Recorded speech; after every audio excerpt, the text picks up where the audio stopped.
बहन है, मैं अनाथ हो जाऊंगा बहना, मेरे गुरुदेव को मत लेकर के जाओ। तो कहा एक शर्त है, मैं नहीं लेकर के जाऊंगी अपने पिता को, लेकिन एक शर्त है। कहा शर्त क्या है? कहा शर्त ये है। क्या? हेलो, शर्त ये है कि मेरा विवाह होगा महाराज ययाति के साथ में, मैं रानी बन करके जाऊंगी और तुम्हारी बिटिया को बड़ा घमंड था कि मैं राजकुमारी हूं, ये मेरी दासी बन करके चले, मेरी चौका बर्तन सेवा करने के लिए चले। अगर तुम्हारी बिटिया इस पर तैयार है तो हम तुम्हें माफ किए। विप्रभा की बिटिया शर्मिष्ठा बेचारी तैयार हो गई, और तैयार हुई केवल इस नाते कि कम से कम मेरे भाई मेरे बाप तो सुरक्षित रहेंगे, शुक्राचार्य जी कहीं श्राप ना देना। अब देखिए विधाता का लेख, देवयानी तो रानी बन करके जा रही है, और ये जो शर्मिष्ठा राजकुमारी थी ये नौकरानी बन करके जा रही। भगवान के लिए लहराई सब पर्वत पर्वत से लाई। जब प्रणाम करने के लिए दोनों लड़कियां आई शुक्राचार्य को, उनकी अपनी बिटिया और शर्मिष्ठा भी, तो शर्मिष्ठा को देख करके शुक्राचार्य को दया लगी। अपने दामाद ययाति को बुलाया, कहे महाराज ययाति एक बात कान खोल करके सुन लो, आज समय का चक्र है, एक राजकुमारी दासी बन रही है, लेकिन याद रखो ये मेरी बिटिया से कम सुंदर नहीं है, और मालिक के घर जो ही काम करे, मालिक में और सेवा करने वाले स्वामी में रिश्ता होता है बाप बेटी का, तुम अन्नदाता। अगर तुम्हारे मन में कोई दुर्भावना हुई शर्मिष्ठा की तरफ, अगर तुम्हारी को दृष्टि हुई तो मैं भूल जाऊंगा कि तुम मेरे दामाद हो। तब से प्रथा चली आवा, कहा कि तू कहावत की गुणवे पूजा ही मुड़वा ना है। कहा अगर तुमने कुदृष्टि डाली तो मैं भूल जाऊंगा कि तुम मेरे दामाद हो, ठीक है? लेकर के आए, जीवन बढ़िया बीत रहा है।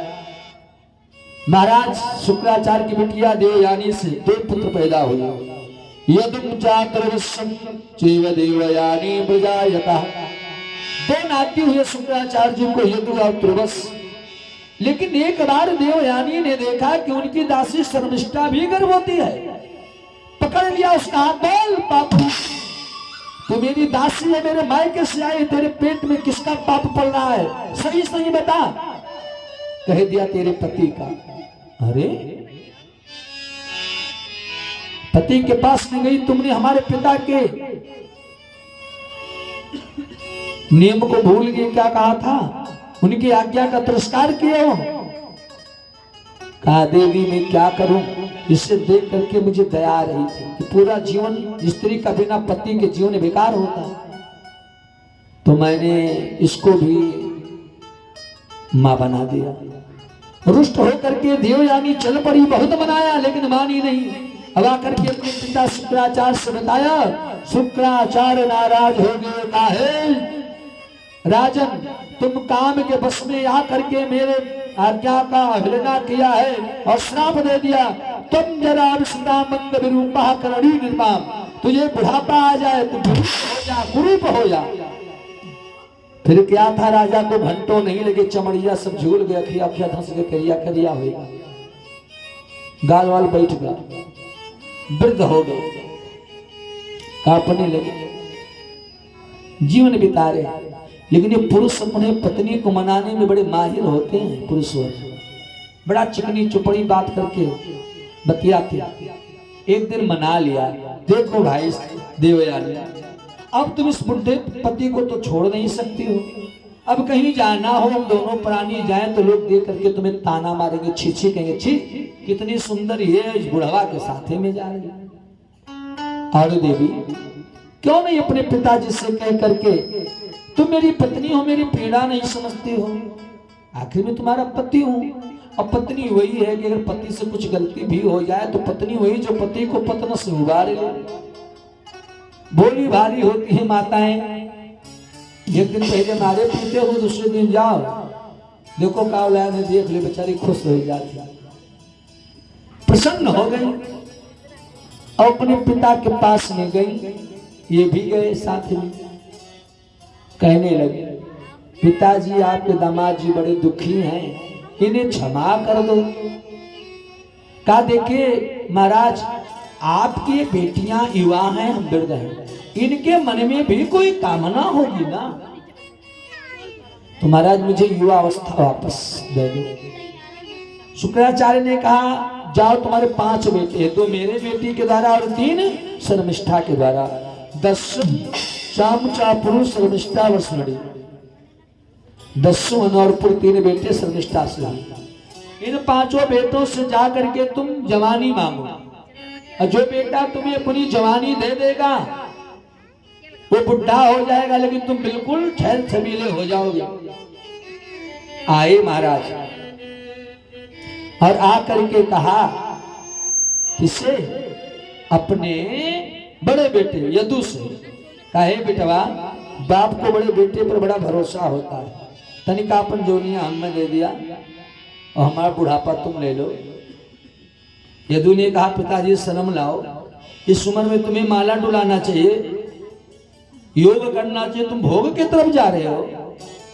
अरे आपने तो अपना इतना जीवन देख लिया, हमने तो भी कदम भी नहीं रखा है, आप हमें बुढ़ा बनाना चाहते हो स्वार्थ में आकर के, मैं नहीं दे सकता। और दूसरी बात पिताजी, आप मेरी युवा अवस्था लेकर के हमारे माताओं के साथ में भोग करोगे, शक्ति तो मेरी ही होगी, नहीं हम नहीं देंगे, मुझे दोष लगेगा, पाप लगेगा।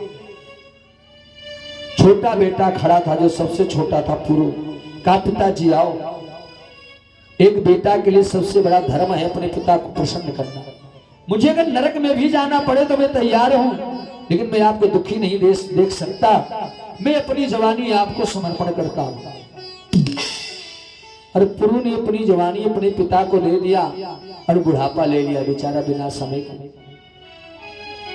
ये देख करके श्राप दे दिया अपने बड़े बेटे को यदु को याति ने कहा, हे यदु मैं श्राप देता हूँ, राजहीना मुकुटहीना प्रभाहीन तथैव जा, तो राज से हीन रहेगा, राजगद्दी से हीन रहेगा, मुकुट से हीन रहेगा, तुम बलवान रहोगे, तेजवान रहोगे, लेकिन कभी राजगद्दी के अधिकारी नहीं रहोगे, राज मुकुट के अधिकारी नहीं रहोगे, तुम्हारा राजा के जैसा शान शौकत होगा, राजा लोग तुम्हें सरदार कहेंगे, अपने पास में रखेंगे लड़ाई लड़ने के लिए, लेकिन तुम राजगद्दी के अधिकारी नहीं रहोगे। यानी सीएम ना बन पाएगा, सेकंड वाला सीएम बन जाएगा, डिप्टी है, राजगद्दी नहीं मिलेगा। मेरे नारायण, इन्हीं महाराज यदु के वंश में आगे चल करके कई पीढ़ी बीतने के बाद में बड़े बलवान राजा हुए, और महाराज यदु से जो वंश चला उसी को यदुवंश कहते हैं। महाराज पुरुष से जो वंश चला छोटे वाले से, फिर महाराज में कुछ दिन भोग वृद्धि करने के बाद में पछतावा हुआ, क्योंकि भोग से किसी को संतुष्टि मिलने वाली नहीं है, पछतावा भी हाथ लगता है। फिर बुढ़ापा ले लिए, जवानी अपने बेटे को दे दिए, तो जो पुरुष से चला वंश वो हुआ पुरवंश। और हे परीक्षित, सुखदेव जी कहते इसी पुरवंश में तुम्हारा जन्म होगा, तुम पुरवंशी राजा हो।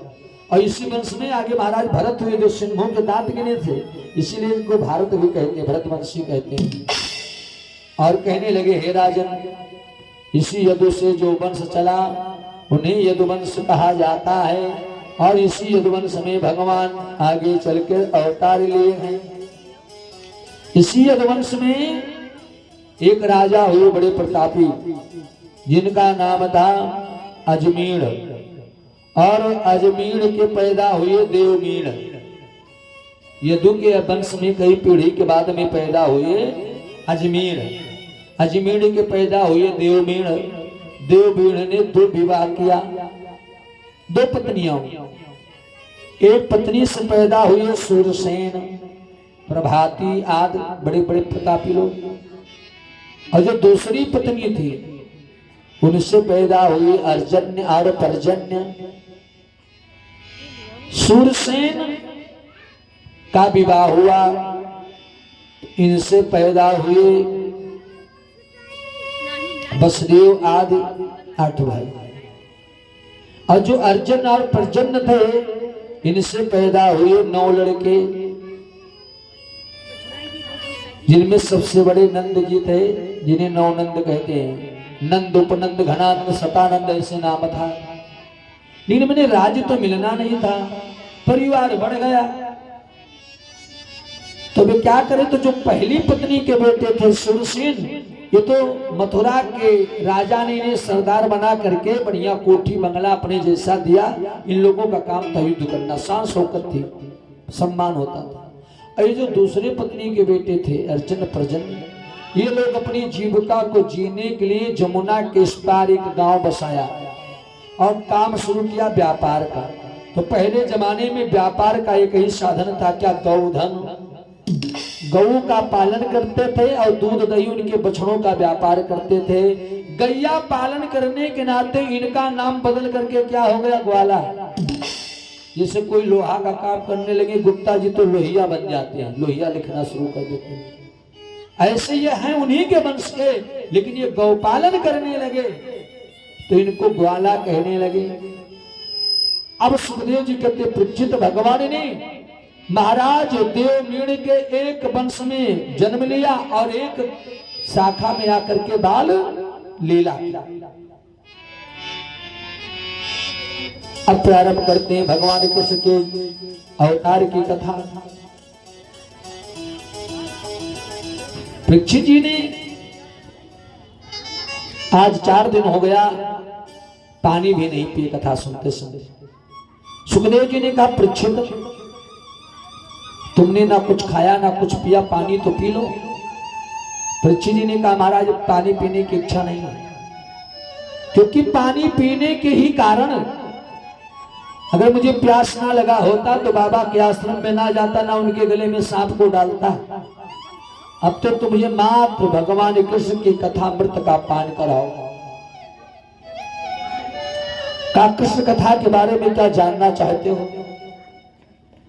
परीक्षित जी ने कहा, कथतो वंश विस्तारो भवता सोम सूरयो राज्ञाम चो भयवनसारा चरितम परम अद्भुतम। हे राजा, यशोदस्य धर्मशीलस्य नितराम मुनिसत्तमा तत्रासीनावतीर्णस्य विष्णु वीर्याण संसनान्तिनः। कहा, महाराज मैं ये सुनना चाहता हूँ कि भगवान कन्हैया अपने मामा का कैसे वध किया। समाज कहता है, संसार कहता है कि मामा उसे कहते हैं जिनमें डबल माँ का प्यार हो। कोई अपने पिता के पक्ष में किसी को मारे तो उसे गोत्रवध का हत्या लगता है, गोत्रवध का पाप लगता है। और मैया के पक्ष में किसी को मारे तो भी उससे गोत्रवध का पाप लगता है। तो क्या भगवान ने अपने मामा को मारा तो उन्हें गोत्रवध का पाप नहीं लगा? सुखदेव जी ने कहा, भगवान किसी को मारते ही नहीं है, भगवान तो ताड़ते हैं। भगवान एक डॉक्टर है, जैसा मर्जी वैसा इलाज। महाराज कंस को कैसे मारा? कंस कौन था? भागवत में कंस की बहुत बड़ी व्याख्या नहीं दिया गया, लेकिन हम आपको बताएं भागवत में इतना लिखा है कि वक्ता को इतनी छूट है कि जो और इतिहास पुराण का ज्ञाता है जो उपमा दे सके। यमुना मैया के तट पर बसा है मथुरा। वहां के राजा थे उग्रसेन, बड़े धर्मात्मा राजा थे, प्रजा को पुत्र के समान प्रेम करते थे। उनकी पत्नी का नाम है पौनरेखा, बड़ी पतिव्रता थी। उन्हीं का बेटा हुआ कंस जो बहुत दुष्ट था। सोचने वाली बात यह कि पिता धर्मात्मा हो, पत्नी पतिव्रता हो, तो दुष्ट संतान कैसे हो गई? माता पिता से अगर थोड़ी सी चूक हो जाए तो आने वाली पीढ़ी गड़बड़ होती है, खराब हो जाती है। एक बार की बात है, रानी पौनरेखा के महल में उनकी सखियां आई जो मायके से ही आई थी साथ में, और कहा, बहना तुम्हारे विवाह की वर्षगांठ है तो मुझे कोई आभूषण उपहार में नहीं चाहिए यार, मुझे यही उपहार चाहिए। जैसे तुम मायके में सखी के जैसे घूमती थी मुझ में और तुमने कोई भेद नहीं था, ऐसे आज चलो उपवन घूमे आए हैं। रानी ने कहा देखो मायके में थी तो किसी की बेटी थी, अब मैं किसी की पत्नी हूं, किसी की बहू हूं, अब मैं पति से आज्ञा लेकर ही कहीं चल पाऊंगा। और अपने पति के पास में गई आज्ञा लेने के लिए, कहा महाराज आज उपवन घूमने का मन हो रहा। महाराज उग्रसेन ने कहा तो मैं भी सारथी को आज्ञा देता हूं, रथ सजाएगा, अब आपको लेकर के हम चल रहे हैं। कहा महाराज आपके रथ की तो आवश्यकता है हमें, लेकिन ना सारथी की आवश्यकता है ना आपकी, आज हम स्वतंत्रता पूर्वक घूमना चाहते हैं। मेरे नारायण हम घूमना चाहते, तो राजा के मन में एक बात आ गया क्या कि नारी को स्वतंत्रता नहीं देना चाहिए, बाबा जी ने भी लिखा है अपने मानस में। लेकिन अब तो वो बात है, तो कौन बात कहो तो तमाम चांडाल पैदा भय कहीं मानस में ये गलत लिखा है वो गलत लिखा है। अगर खानदानी को वो मानस पलट के देखिस ना हो नहीं हाल है। बाबा जी ने लिखा है था तो सत्य है। अरे भाई है पृष्ठ चल फूट किया, भाई है पृष्ठ चल फूट किया, भाई है पृष्ठ चल फूट किया, भाई है पृष्ठ चल फूट किया, जो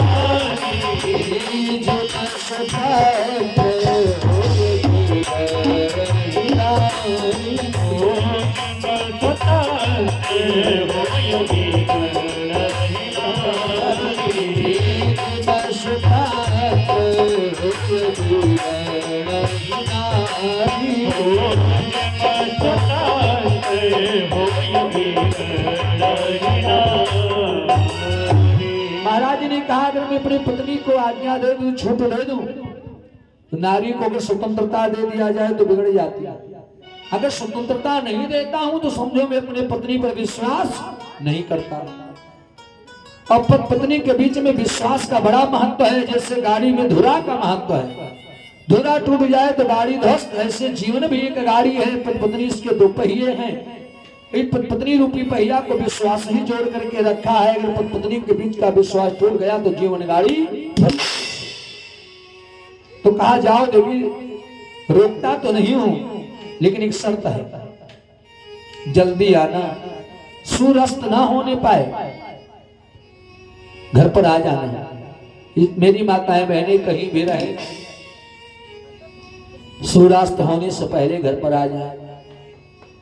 ये हमारे मनुस्मृति का संविधान है कि जब नारियां स्वतंत्र होकर के घूमा नहीं करती थी, क्लबों में जा करके डिंग डांग नहीं करती थी। हाँ, ये तब का संविधान है, तब ये लब जिहाद नहीं होता था, चलती हुई गाड़ी में दुष्कर्म नहीं होता था। ये मनुस्मृति का प्रभाव था। लोग धर्म को मानने वाले थे, स्वतंत्रता दिया तो बिल्कुल सब कुछ हो रहा है। मेरे नारायण चली रानी अपने सखियों के साथ, रथ को हाँक रही है। जंगल के पास में पहुंची, रथ को खड़ा किया, सब जंगल में घूमने लगी। लेकिन जंगल में साथ छूट गया, कोई फल तोड़ने लगी, कोई फूल, कोई औषधि, और रानी को इन सब चीजों से कोई मतलब तो था नहीं। और जंगल में अकेली घूमने लगी। घूमते घूमते बीच जंगल में पहुंच गई तो एकाएक रुक गई। क्यों रुक गई? इसलिए रुक गई कि एक जोड़ा मृग और मृगी का है, दोनों खड़े हैं। रानी ने जब मृगी को देखा तो विचार किया कि हमसे बढ़िया तो ये पशु है कि कम से कम जोड़ा के साथ में तो हैं। रानी का ये सोचना बढ़िया था, लेकिन मुझे देखो मैं कितनी बड़ी मूर्ख कि मेरे पति आने के लिए कह रहे थे और मैंने आने नहीं दिया। ये तक सोचना तो ठीक था, लेकिन गलत क्या किया? वो पशु जिस अवस्था में खड़े थे उस अवस्था में किसी कीट पतंग को भी माताओं बहनों को नहीं देखना चाहिए, क्योंकि काम हमारे नेत्र एवं कान ही के द्वारा प्रवेश होता है। गलत चीज देखेंगे तो निगाहें गलत होगी, निगाहें गलत होगी तो मन गलत होगा, मन गलत होगा तो विचार गलत होगा, विचार गलत होगा तो संस्कार गलत होगा, संस्कार गलत होगा तो सदाचार गलत होगा, सदाचार गलत होगा तो आपका व्यवहार भी गलत हो जाएगा। अभी मैंने अजामिल की कथा सुनाया है परसों शायद। अजामिल जैसे पढ़ा लिखा विद्वान, एक दिन गलत चीज देखा, उसकी पूरी जीवन में गलत हो गया। दुख है अपने आने वाली पीढ़ी के ऊपर।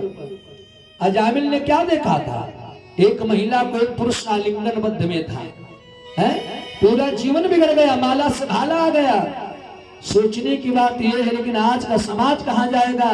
जो हमारे नवयुवक भाई बिना रतिया मोबाइलिया सरकार भोजपुरिया देखा था, अर्धनग्न सीन देख रहे हैं। कहाँ जाएगी पीढ़ी?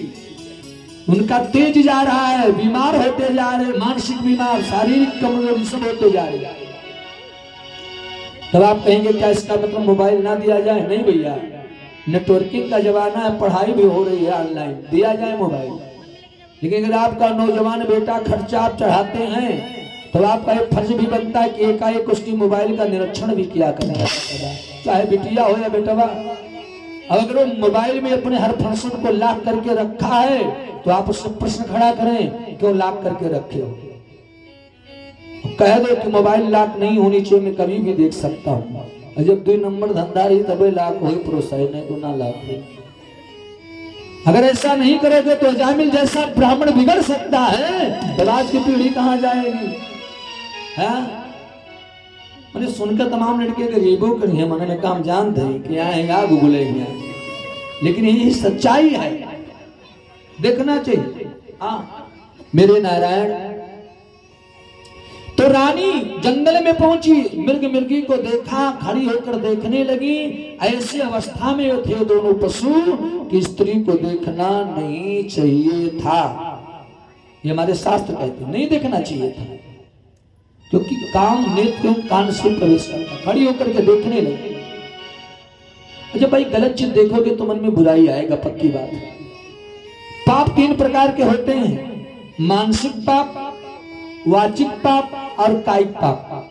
मानसिक पाप कब आती है? गलत चीज सुनने या देखने से मानसिक पाप होता है। और जब मानसिक पाप हो गया तो वाचिक पाप भी हो जाएगा, जो मन में है कभी ना कभी मुख पर आ जाएगी। और व्यक्ति के अगर मुख से निकल गया तो शरीर से भी कर सकता है।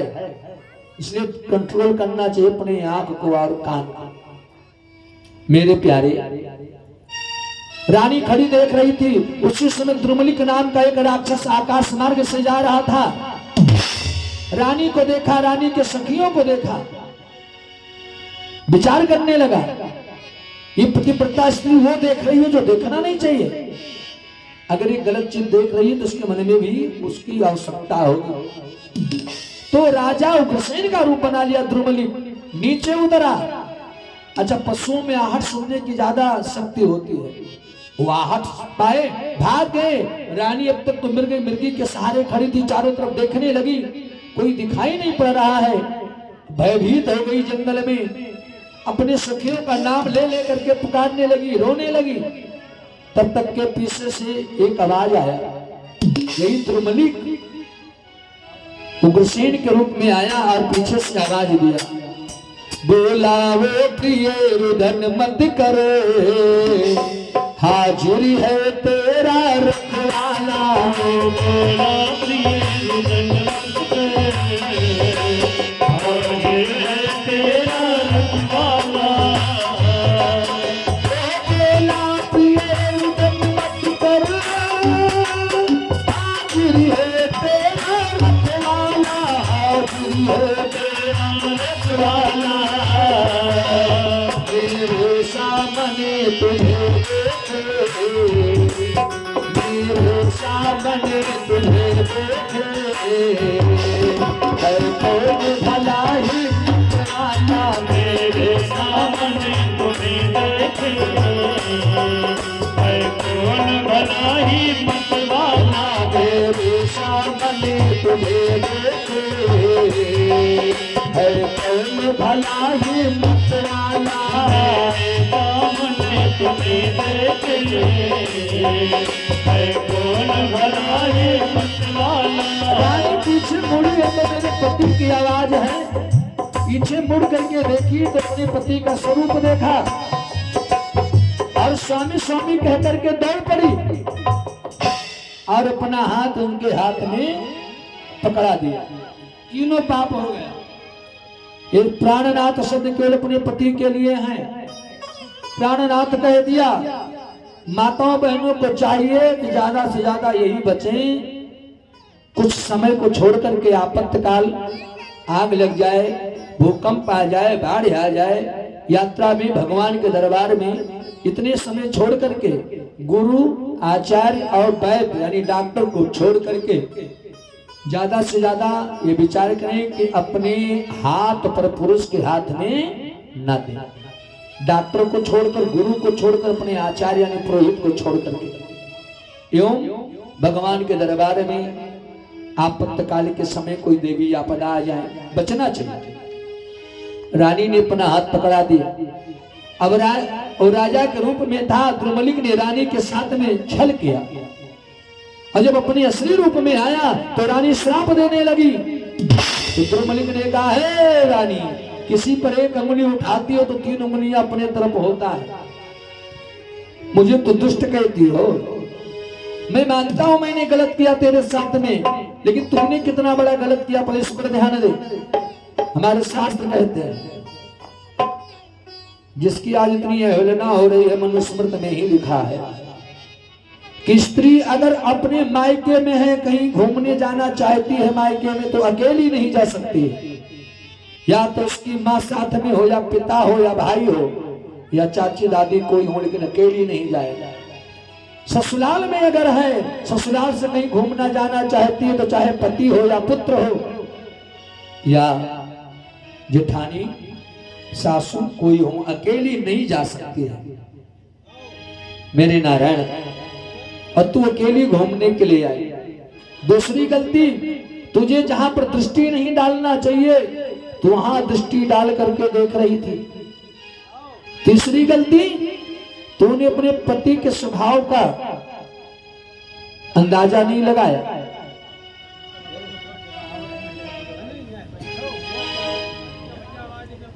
बोले भक्तेश्वर भगवान की जय। एकाक चित्र है, प्रेम से बैठ जाए। और तीसरी गलती तेरी यह है, कोई व्यक्ति किसी का रूप तो बना सकता है, विज्ञान आगे है, लेकिन अभी ऐसा विज्ञान नहीं पैदा हुआ है दुनिया में कि जो किसी का संस्कार दूसरे में ट्रांसफर कर दे। सर्जरी के द्वारा आप मेरी सूरत पा सकते हैं, मैं आपका पा सकता हूं, लेकिन आपका संस्कार ना मैं पा सकता हूं, ना मेरा संस्कार आप पा सकते हैं।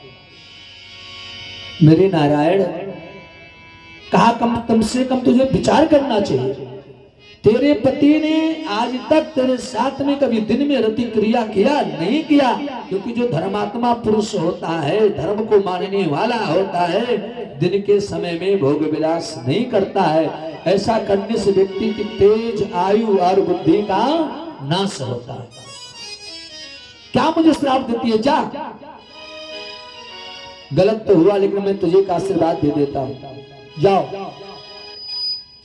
मेरे तेज प्रताप ते होगा वीर सुधीर, बल प्रताप में एकता पाएगा रणधीर। तेरी कोई सुनी थी, अब तू मां बनेगी। ऐसा बेटा होगा तुझे, मेरे समान योद्धा होगा, कोई भी जीत न पाएगा। राजा नर की तो बात ही क्या, अरे इंद्र हार कर जाएगा। बड़ा बलशाली बेटा होगा, लेकिन हाँ, मेरे तेरे बीच में जो कार्य हुआ है ये शास्त्र के विरुद्ध है। इसलिए जो तुम्हारा होने वाला बेटा होगा वो शास्त्र का विरोधी होगा। ऋषियों मुनियों को, ब्राह्मण को बेशक ये बहुत सताएगा, पर ब्रह्म परमेश्वर के हाथों से मुक्ति पाएगा। परमेश्वर के हाथों से मुक्ति पाएगा। ब्रह्म परमेश्वर के हाथों से मुक्ति पाएगा। ब्रह्म परमेश्वर के हाथों से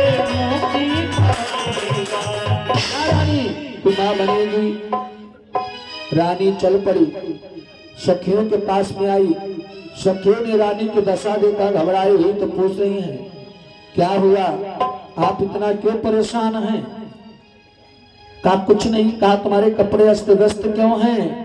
कहा इसलिए क्योंकि जंगल में अकेली घूम रही थी, एक बंदर मिल गया, उसके भय से मैं इधर उधर भागने लगी तो गिरते पड़ने के कारण हमारे कपड़े अस्त व्यस्त हो गए। रानी आई अपने घर गर्भवती हुई, और जब से एक रानी गर्भवती हुई अपशगुन होने लगा। मंदिरों में देव प्रतिमाएं तेजहीन होने लगी, गैयों ने दूध देना कम कर दिया, जमुना का पानी धूमिल होने लगा, ऋषियों के ध्यान नहीं लग रहे हैं, जो पूजा करता उसके मन में उचाट होता है, शांति नहीं मिलती। सबको बालक 9 माह में होते हैं। रानी पदरेखा का 9वां महीना बीता, 10वां 11वां 12वां 13वां महीना लगा, माघ का महीना शुक्ल पक्ष 23 दिन मंगलवार को रानी को प्रसव पीड़ा होने लगी। जब रानी को प्रसव पीड़ा होती थी तो पृथ्वी में भूकंप होता था, जमुना में हिलोर उठते थे, उल्कापात होने लगे। रात्रि के 12 बजे बच्चे ने जन्म लिया, तारे टूट के गिरने लगे, आंधी पानी आ गई, बड़ा अपशगुन हुआ। लेकिन बुढ़ापा में मिला लड़का, कहा था घी के लड्डू टेढ़े बेढ़े। राजा बड़े प्रसन्न हुए, ब्राह्मणों को बुलाया उसको जन्मपत्री के लिए।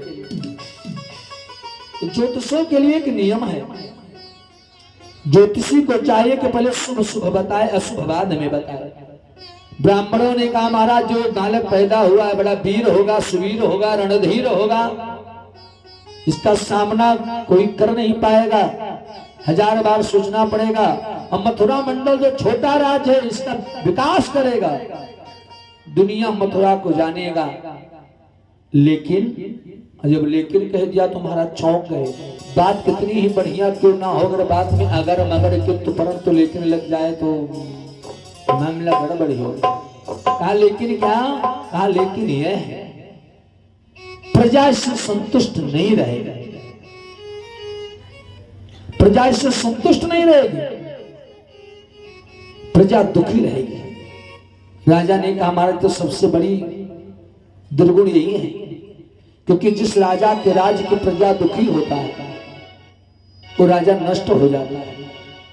कोई अनुष्ठान बता दो, कोई पूजा पाठ बता दो जिसके करने से ये दोष समाप्त हो जाए।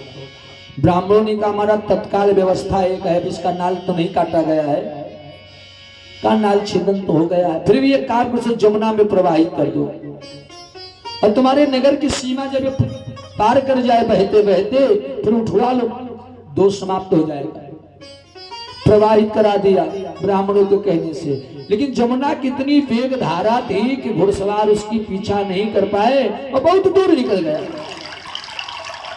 उसी समय महाराज सूरसेन जी स्नान करने के लिए आए थे, बहते देखा, सोचा किसी का बालक है, उठा ले गए अपने घर। घुड़सवार लौट करके वापस आए, कहा महाराज ला नहीं पाए हम तुम्हारे बालक को। राजा रोने लगे, ब्राह्मणों को उड़ाना देने लगे, तुम्हारे कहने से आज हम निपुत हो गए। ब्राह्मणों ने फिर देखा, कहा जिस मुहूर्त में तुम्हारा बच्चा गायब हुआ है वो मुहूर्त बताता है कि 12 वर्ष के बाद में तुम्हारा बेटा तुम्हें मिलेगा और एक योद्धा बन करके मिलेगा। संतोष हुआ, नामकरण कर दिया, नाम इसका कंस होगा। जब सूरसेन जी के यहां लेकर के गए, थोड़ा बड़ा हुआ,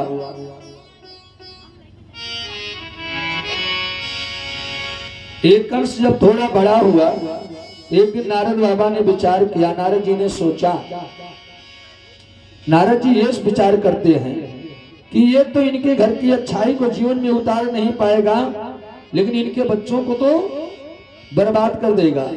इस नाते क्या काम किया, एक दिन नारद बाबा आए और ये खेल रहा था, पुकारे सिखाए कंस, ए भैया कंस, तो इसे क्या पता कि मेरा नाम कंस है? इसे तो कोई पता था नहीं, खड़ा रहा। नारद बाबा ने कहा भैया तेरे को ये बुला रहे हैं, हम तुझी को बुला रहे हैं, आओ आओ इधर आओ इधर आओ। अरे तुम एक राजकुमार हो, तुम्हारा नाम कंस है, तुम राजा के बेटे हो, यहाँ तुम टुकड़े पे पड़ रहे हो, और ये ब्राह्मण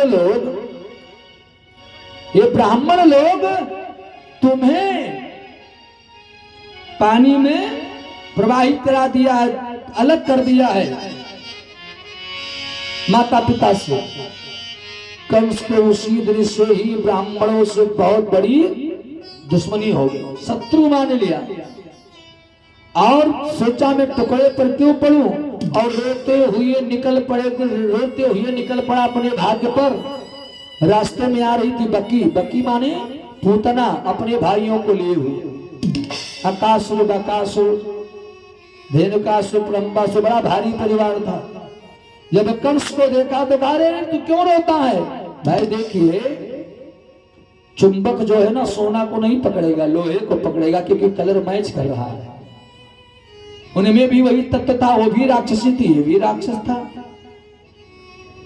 कहा और अपने साथ में कर लिया और राक्षसी गुण खूब भर दिया। थोड़ा और जवान हुआ जब तो ये एक दिन जो है जा करके तपस्या किया भगवान शिव का।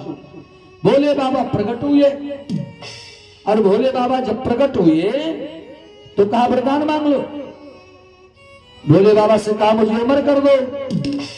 भोले बाबा ने कहा जब मैं खुद नहीं अमर हूं तो तुझे अमर कैसे बनाएंगे, तुम्हें नहीं अमर बना सकते। नहीं महाराज आप तो मृत्युंजय हैं, लेकिन कहीं अलाउ नहीं है। अगर मृत्यु पर विजय प्राप्त किए हैं, भगवान ने मुझे उस लायक बनाया, अपने इष्ट की आराधना करके हम अजर अमर हैं, लेकिन ये अलाउ नहीं, हम तुम्हें अमर नहीं कर सकते। लेकिन हाँ आगे चल करके तुम्हें एक महात्मा मिलेंगे। वो महात्मा कौन होंगे? मेरे शिष्य होंगे परशुराम।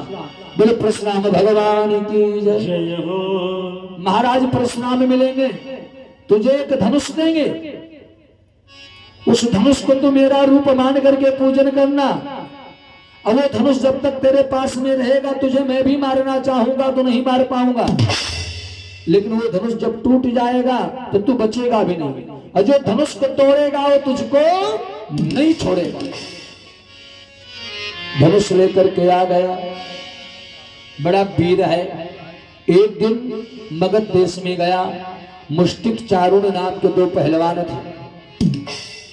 कंस ने उनसे लड़ने का आग्रह किया कि हमसे युद्ध करो, मल्लयुद्ध करो।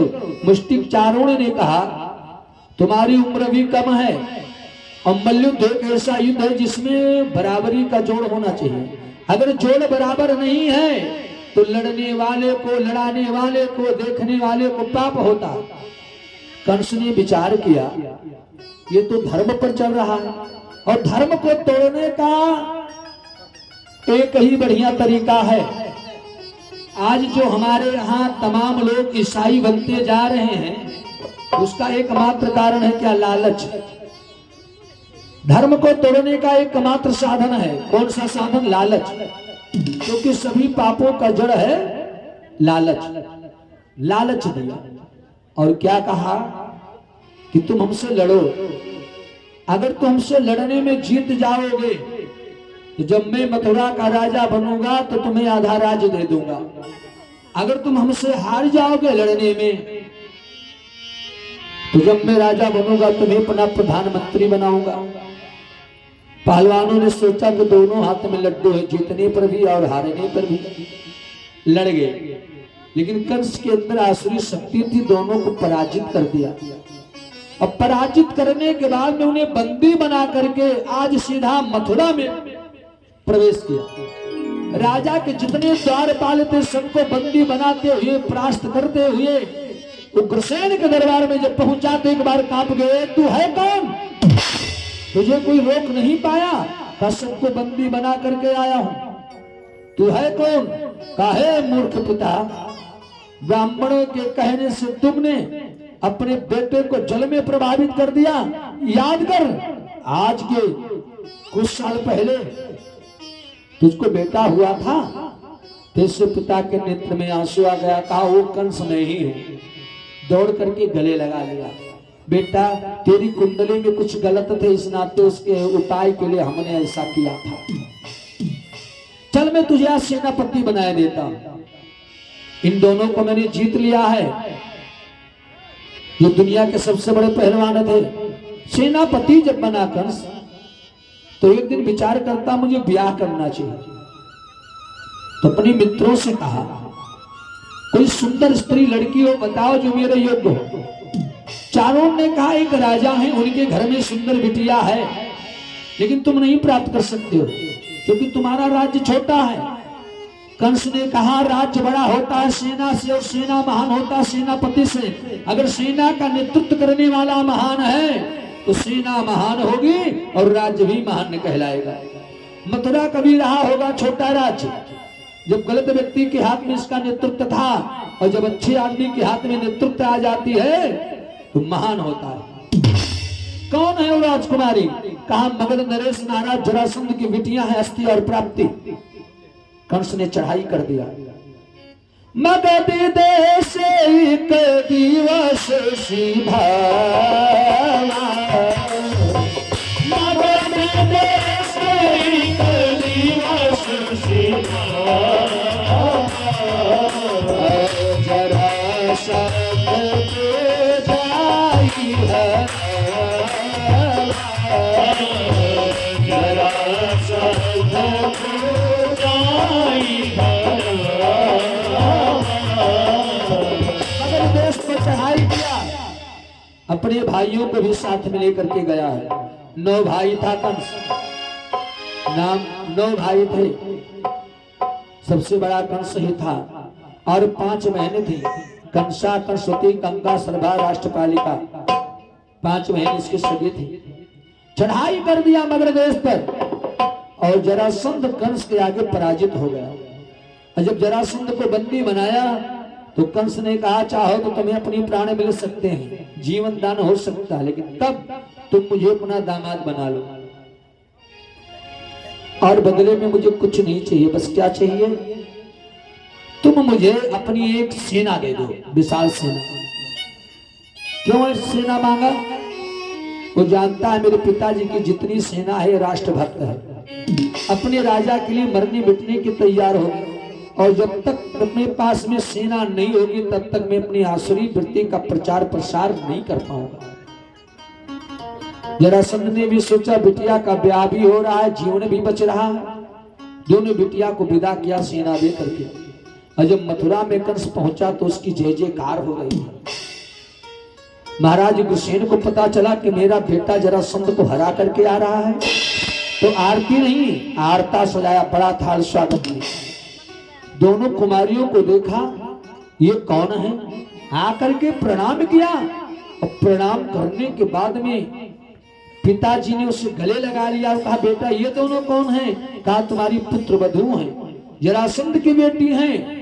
पिताजी ने कहा बेटा विश्वास नहीं होता है, इस धरातल पर एक बहुत बड़ा बलशाली राजा है, कोई जीत नहीं पाता। हाँ, ये मथुरा पर आज तक अगर आंख उठा करके नहीं देखा तो उसका एक कारण था।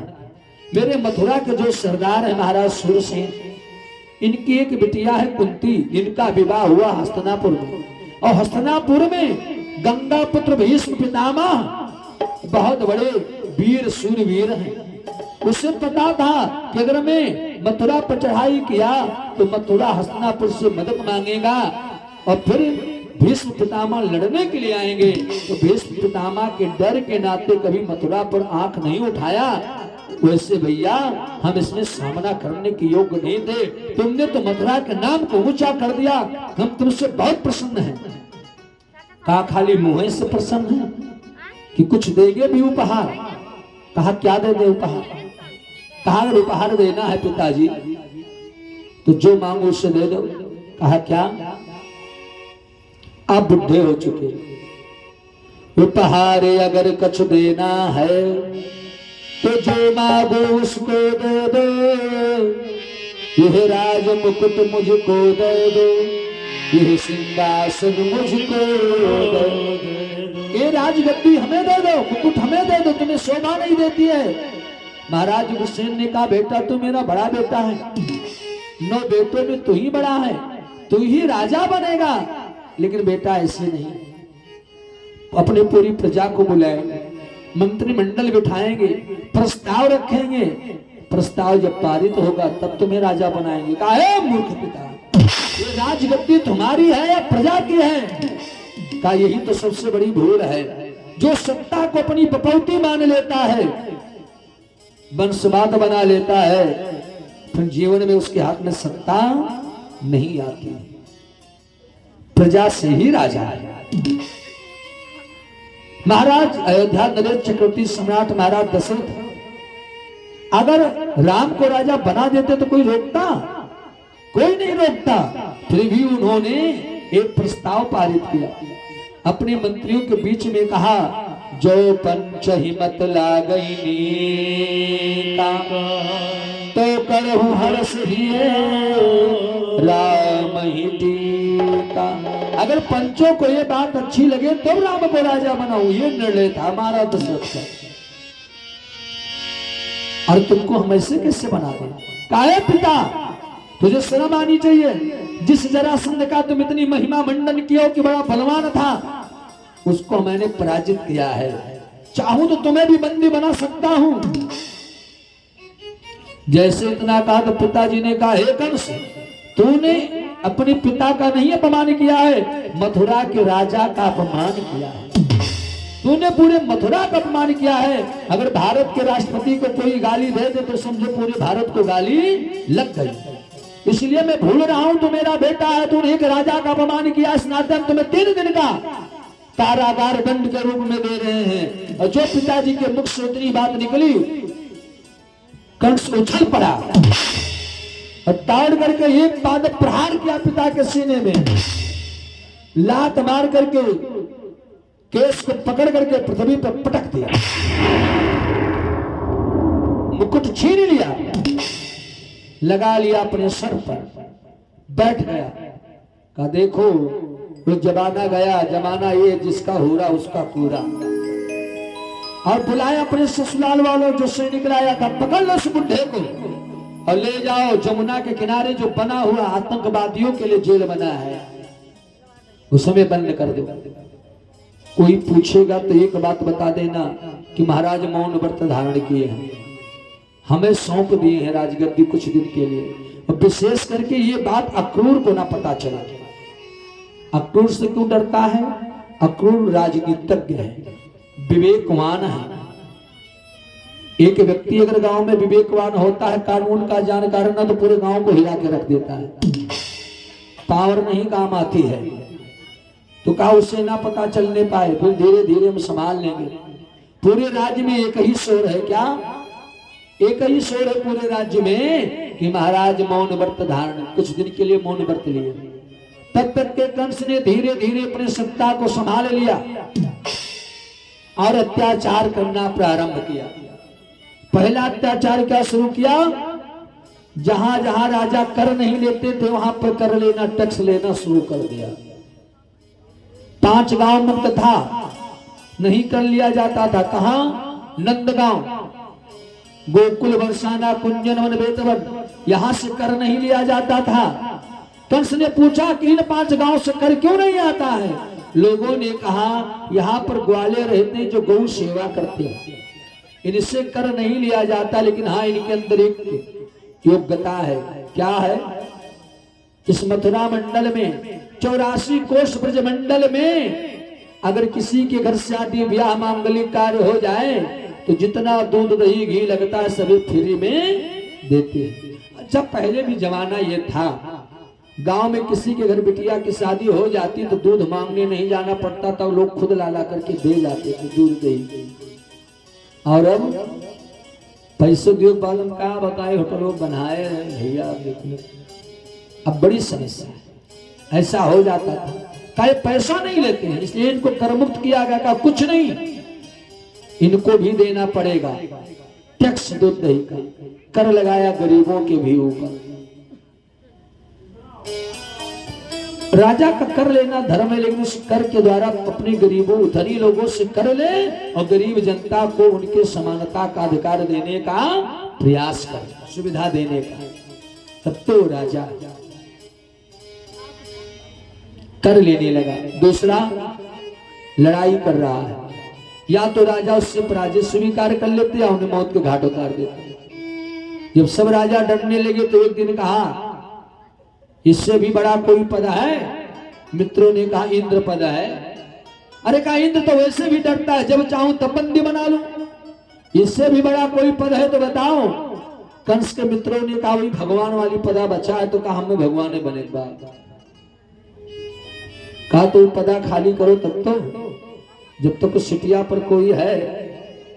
अब ये का मुख्यमंत्री बने को तो पहले योगी जी का हटाओ तब तो बन पाई, नहीं बाबा जब तक है दूसरा कौन बनेगा। तो कहा मुझे भगवान बनना है। और व्यक्ति के जीवन में सबसे बड़ी भूल यही है, भगवान बनने का लालच। हम भगवान बन जाएं ये मन में आए तो भूल है, केवल हम भगवान के हो जाएं ये सोचना तो बढ़िया है। और जीवन का यही लाभ है कि हम भगवान के हो जाएं। लेकिन जब ये जीव भगवान बनने की चाहत कर लेता है, अब मिट्टी पलीत हो जाती है। सतयुग में चाहत किया था हिरण्याक्ष हिरण्यकश्यप, मिट गया। त्रेता में चाहत किया था रावण कुंभकर्ण। द्वापर में ये चाहत लाया था अपने मन में कंस दंत्र शिशुपाल। और कलयुग में भी चाहत लाए थे 3 लोग, राम रहीम आसा राम रामपाल। ये भी अपने आप को भगवान बनना चाहे। हाँ, मैं बागेश्वर धाम के बाबा का मैं इसलिए सपोर्ट करता हूँ, वही एक ऐसा संत है इतना चमत्कार होने के बाद भी कहता हम कोई संत नहीं है, हमारा कोई चमत्कार नहीं है, जो भी कुछ है बालाजी का है। पहली बात तो ये अपने आप को भगवान नहीं बने। और दूसरा बात 26 साल की उम्र में धर्म का ऐसा झंडा फहराया, इतनी लोगों को मिर्ची लगी कि खबर खजुलाते उससे बनता नहीं है। चारों तरफ मिर्ची, मोबाइल खोल दो तो मिर्ची वाले खुजला रहे हैं बस खाली धीरेन्द्र शास्त्री के ऊपर। सनातन का वो प्रचार कर रहा है। ये कौन करोड़पति होगा वो भी शायद नहीं कर पाएगा। 125 बेटियों का विवाह किया है और सारी सुविधा दे करके किए हैं, फ्रिज कूलर इत्यादि सारी सामग्री। एक बिटिया के ब्याह में आंख उज्जर हो जाती है। बताओ, जो 125 बेटियों का विवाह किया हो और पूरी सुविधा के साथ में, ये कोई छोटा काम है? एक काम करने वाला अपने बेटी बहन का विवाह तो दुनिया करता है। जो गैरों के बारे में सोचे वो इंसान नहीं है, वो महान पुरुष है, वो महान आत्मा है। महात्मा कहना भी छोटा पड़ेगा, महान आत्मा है वो। बोले भद्रेश्वर भगवान की जय हो। मेरे नारायण। तो कंस भगवान बनने की चाह की, तो कहा भगवान कब बनोगे? जब भगवान को सीट से उतारोगे। तो कहा मिलेगा? वो कहा आ जाए, 2 हाथ हो जाए। कहा मिलने का 2 ही तरीका है, या तो प्रेम करो, या तो भगवान प्रेम से मिलता है, या तो बैर करो। तब कहा तो प्रेम तो ना ही हो पाएगा, बैरे बढ़िया। तो बैर कैसे हो? किसी से बैर करना है तो उसके प्रियजनों को छेड़ना होगा, प्रिय वस्तु को छेड़ना होगा। तो उस भगवान के प्रिय कौन है? संत हैं, भक्त हैं, छोटे छोटे बच्चे हैं, गाय है, धर्म है। सनातन धर्म का विरोध करना शुरू कर दिया। पहला काम मखहोम से राधा, कोई यज्ञ नहीं करेगा, कोई हवन नहीं करेगा, कोई ब्राह्मण को भोजन नहीं कराएगा, कोई संत को भोजन नहीं कराएगा, कोई कर्मकांड नहीं कराएगा। पहली घोषणा। कोई मंदिर में नहीं जाएगा, मंदिर में जाना मूर्खता है। ये बात लोगों कहते, आजो लोग कहा था कि मंदिर में जाना बेकार है। अरे मूर्खों, किसी भी धर्म में हो गए तो हर धर्म यही कहता है कि भगवान सब जगह है, सब धर्म कहता है। बौद्ध धर्म भी कहता है, इस्लाम भी कहता है, ईसाई भी कहता है, सिख भी कहता है, यहूदी भी कहता है, सनातन तो सिया राममय कहता है। तो अगर भगवान सब जगह है, इस बात को मानते हो कि पूरे दुनिया में भगवान है, तो क्या मंदिरिया दुनिया में नहीं है? हाँ भैया सोचिएगा बात, अगर भगवान सब जगह है पूरे दुनिया में, तो दुनिया में ही तो मंदिर है, तो वहां क्यों नहीं भगवान है? अगर तुम कहते हो भगवान कण कण में है, तो अगर छोटे से कण में भगवान को मानते हो, छोटा सा कण, अच्छा भैया छोट शीशा में मुंह देखा तो मुंह छोटे तो दिखाई, और बड़े के आईना में देखोगे मिरर में तो बड़ा दिखाई पड़ेगा। अरे मूर्खों, विदेशियों के पैसे पे पलने वाले कट्टुओं, देशद्रोहियों, धर्मद्रोहियों, अगर कण कण में भगवान है, अगर छोटे कण में भगवान है, तो क्या बड़े से पत्थर में भगवान नहीं है? तुम तो केवल कहते हो कि भगवान कण कण में है, और हम सनातनी मानते हैं कि भगवान। अगर सनातन में दम नहीं होता तो बहुत ऐरू गैरू नत्थु खैरू ऐसे मिटाने के लिए। फर्क इतना है कि वो बदतमीज होते हैं, कुछ भी बोलते हैं। हमारे सनातन में सीमा को खोया नहीं जाता। जब कोई सामने शास्त्रार्थ करता है तब विद्वान अपनी वक्तव्य को प्रकट करता है। अगर भगवान कण कण में है तो उस मूर्ति में भी भगवान है कि नहीं है? कण कण में वो भी तो है। उसमें बड़ा पत्थर है तो बड़ा भगवान है उसमें है? तो कंस इसका विरोध करना शुरू किया, शुरू कर दिया विरोध करना। कोई धर्म कर्म करने से डर रहा है। तो जैसे हम लोग गलत काम गलत खान पान करते हैं तो ये शरीर बीमार होता है ना गलत खान पान से। लेकिन डॉक्टर साहब के पास में जाते हैं, औषधि खा लेते हैं तो स्वस्थ हो जाते हैं। ऐसे धरती मैया भी बीमार होती है। जब इस धरती पर पापाचार दुराचार दुष्कर्म कुकर्म होते हैं तो पृथ्वी मैया बीमार होती है। लेकिन इलाज क्या है? जब इसी धरती मैया के ऊपर भजन कीर्तन जप तप यज्ञ हवन पूजन कथा प्रवचन सत्संग होते हैं तो यही धरती मैया का इलाज होता है। लेकिन अब केवल बीमारी ही रहे, डॉक्टर का डिस्पेंसरी ना खुले तो व्यक्ति को तो मर ही जाना है कि डॉक्टर भगवान का रूप है। कंस ने अपने शासन काल में ये सब बंद करवा दिया धर्म कार्य। केवल पाप हो रहा है। पृथ्वी मैया घबराई, गौ का रूप बनाई और गौ का रूप धारण करके गई संतों के पास में। संत ने कहा भैया मेरे हाथ में अब कुछ नहीं रह गया। संतों के पास में गई, संत लोग देवता के पास में गए, सारे देवता ब्रह्मा जी के पास में गए। ब्रह्मा जी सबको लेकर के भगवान शिव के पास में गए, क्योंकि भगवान शिव कौन है? जगत गुरु। जब तक गुरु के शरणागति में नहीं जाएंगे दुख दूर होने वाला नहीं है। भगवान शिव ने कहा जो ये विपत है, ये विपत केवल नारायण के सिवा कोई बचा नहीं सकता। इस विपत से हमें नारायण की शरणागति में चलना चाहिए, हमें उनकी आराधना करनी चाहिए। आराधना नहीं शुरू हुआ और दो दल बन गया उसमें। अब किसी काम में अगर दो दल हो जाए तो दल को दो बार कहो तो क्या हो जाता है? दल दल, मामला दल दल हो जाता है। कोई आप अपने गांव में कोई आयोजन करे धार्मिक, और जब आप एक होकर के करेंगे तो बहुत बढ़िया होगा। उसी में जब दो भाग बन जाएगा तो मामला दलदल हो जाता है। देवताओं में भी दो दल बन गया, तीन दल बना। कोई कहता है भगवान वैकुंठ में ही है, कोई कहता है भगवान गोलोक में ही है वहीं चलो, कोई कहता है भगवान क्षीर सागर में ही है। ये ही शब्द बहुत चैलेंज वाला बात है। घर में कहो मेरी ही चलेगी तो झगड़ा हो जाएगा। अगर घर में ये कहो भैया मेरी भी चले तो ही में और भी में बहुत अंतर होगा। भैया मेरी भी हो गया निवेदन भाव और ये हो गया चैलेंज भाव। भगवान शिव कहते हैं भगवान सब जगह है, कोई ऐसा स्थान नहीं है कि जहां पर भगवान ना हो। ईश्वरों से भगवान हर कण कण में व्याप्त है, हर जीव में उनकी सत्ता है। चलो शिव सागर पर हम उनकी आराधना करें। सुखदेव जी कहते परीक्षित तत्र गत्वा जगन्नाथ देव देव वृथापतु पुरुषम पुरुष सूक्ते नारायण। सब लोग गए शिव सागर के पास में तत्र गत्वा जगन्नाथ, और सब देवता लोग मिलकर के भगवान की पुरुषूत के द्वारा 16 श्लोकों से स्तुति करना शुरू किया। सहस्त्र शीर्षा पुरुषा सहस्त्रपाद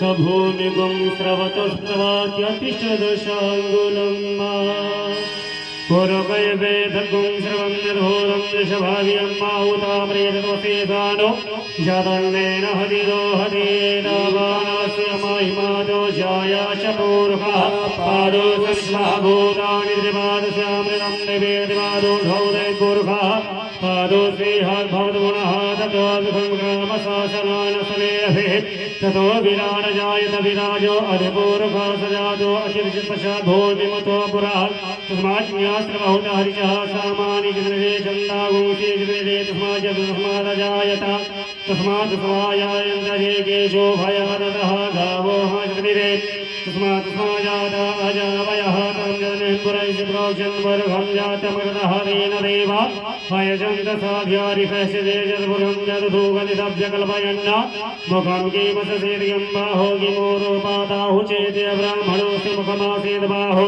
राजन्यः कृताः औरोदस्यैषः व्यङ्गो शूद्रो वजायतः चन्द्रमा मनसवजातयक्षोः सूर्योवजायत श्रोत्रागायुषप्राचमुखायतः नाभ्यमासीदन्तर्षगुं श्रीसूर्यौ समवर्ततापद्धाम्भूमिर्विषः श्रोता तथा लोकानकल्पयन्नाशुरूपेण हरिकादेव जित्यामतन्वत वसन्तोऽस्यासीदायं ग्रेखमयमः सरधवेः सप्तास्यासनिपरिधयस्त्रिः सप्तसमिधः कृताः देवानोच्छद्यं तन्वाना अवधन्वरहं वसुमाज्ञे यज्ञेन जगमयजन्तदेवास्थानधर्मान् प्रथमाः महिमानाः सचन्तु यत्र पूर्वे साध्याहि संपदेवा। 16 मंत्रों से भगवान की जब स्तुति किया, आकाशवाणी हुआ, सावधान हे देवगणो, हे मुनिवृंदो, रो रो कर मुझे रुलाओ ना, विश्वास धरो, धीरज धारो, अब ज्यादा व्यथा। और कहा वसुदेव गृहे साक्षात भगवान पुरुषः परापरः जनिष्यते तते प्रार्थना संभवन्तु सुरास्त्रियः। हे देवताओं, भय मुक्त होकर के जाओ। कंस की जो चचेरी बहन है जिसका नाम है देवकी, कंस जब अपने बहन देवकी का विवाह करेगा वसुदेव जी के साथ में, कंस की चचेरी बहन है देवकी, देवक की पुत्री थी, 7 बहन थी देवकी। शांत देवोपदेवा श्री देवा देव रक्षिता सह देवा देवकी चा वसुदेव वहां था। जब अपनी बहन देवकी जो छोटी बहन है चचेरी, उसका जब ब्याह करेगा तो 8वें गर्भ के रूप में साक्षात भगवान पुरुषोत्तरा परम पुरुष परमात्मा अवतार लेंगे।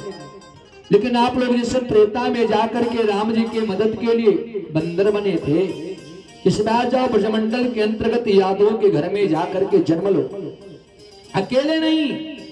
जनिष्यते तत्प्रार्थम संभवन्तु सुरस्त्रिया, अपने अपने पत्नियों के साथ में जाइएगा।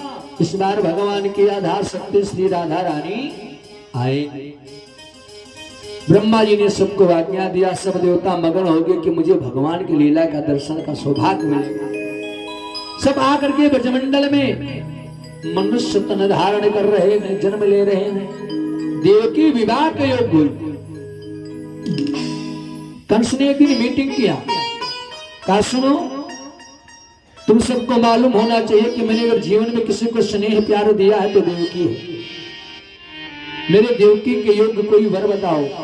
वीर हो, सुवीर हो, सुंदर शरीर हो, रण में रणधीर हो, क्षमता न कोई बड़ा गुणवान हो, तो धनवान हो, बहना का ब्याह करूं बरू।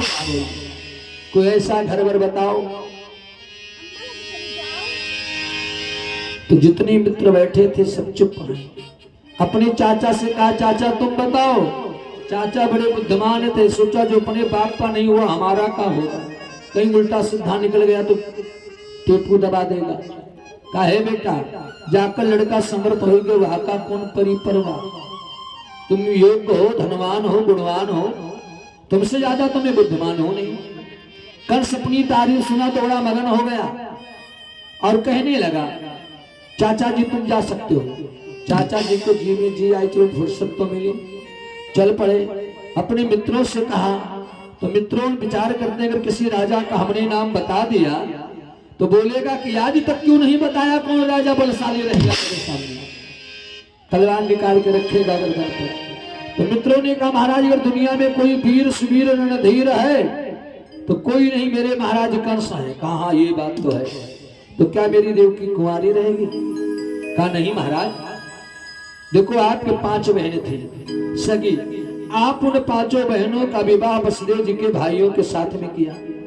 देवकी 7 बहन हैं जिनमें 6 बहनों का विवाह आपने वसुदेव जी के साथ में कर दिया। तो जब एक घर को ब्याह घर बना लियो तो कहां जाओगे अलग? जैसे अपन वैसे 56 नूर से में कर दो। फिर क्या था, बड़े धूमधाम के साथ में देवकी के विवाह के उत्सव मनाने लगा। वसुदेव जी को टेका भेज दिया, तमाम अपार संपत्ति दिया। लोग आश्चर्यचकित में हैं कि ना गोड़ धराई ना बर छकाई, बस सीधा चिट्ठी आई कि बारात लेकर के आओ। इसी को कहते हैं बंदूक की नोक की शादी। लेकिन ना करने की हिम्मत भी तो किसी में नहीं, क्योंकि कंस में ना सुनने की आदत ही नहीं है। दूल्हा बनकर के वसुदेव जी आए, बड़ा सुंदर व्यवस्था किया है तो आर्टिफिशियल ही, लेकिन बहुत गजब, 1 नंबर की व्यवस्था। दूल्हा बनकर के आए, बरातियों को बढ़िया बढ़िया भोजन हुआ, विवाह की वेला संपन्न हुई, देवकी की विदाई की बारी आई। कंस को थोड़ा दुख हुआ, कठोर से कठोर व्यक्ति भी बेटी बहन की विदाई के समय अपने आंसू को नहीं रोकता। कंस को भी थोड़ा कष्ट हुआ, कभी किसी ने आंख में आंसू नहीं देखा था कंस ने। जो जन्म लेते समय भी नहीं रोया था, जमाई लिया था। थोड़ा दुखी हुआ, बहना को समझा रहा है। एक रथ सजाया है अपने हाथों से, रेशमी पर्दा चारों तरफ, स्वर्णपत्र जड़े हुए हैं। देवकी को रथ में बिठाया, गोदी में उठा करके रथ को स्वयं हाँक रहा है। लेकर के चला, जब देवताओं ने सोचा बड़ा धर्मात्मा बन रहा है, तो पूरा जीवन पाप किया, थोड़ा सा धर्मात्मा बनने से इसका कल्याण थोड़ा हो, कुछ करना चाहिए। आकाशवाणी हो, सावधान, कंस कंस मत भूल कहो,